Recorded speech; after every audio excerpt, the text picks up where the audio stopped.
Hi guys, and welcome back to another episode of the Cycle Kart Build.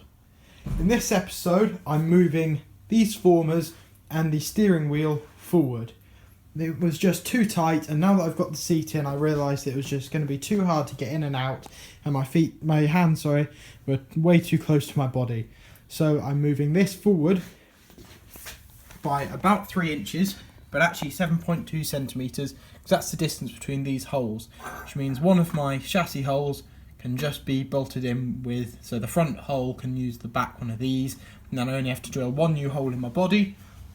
And originally I thought I was going to have to chop out some material out of here because these side rails taper, but it turns out that the sides were slightly angled out, so that this has now moved them so they are practically vertical within half a degree. And as much as you'll see that, I don't think that'll be visible. So that's very good news, because I thought I was going to have to chop these off and chop material out, and it was going to be a bit of a nightmare.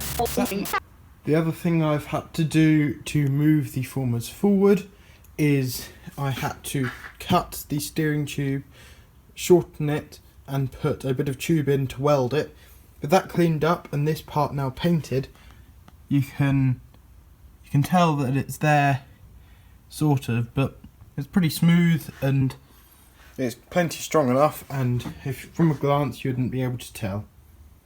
There'll be a video coming out soon about painting parts, because I just need to paint the chassis and they've got a first load of parts painted, but that will come out soon.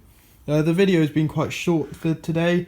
I'll have another video out. The next video should be part 2 of the drivetrain, which will be quite interesting, I think, and I hope you enjoyed. Don't forget to like, subscribe and share, and I can't wait to see you in the next video.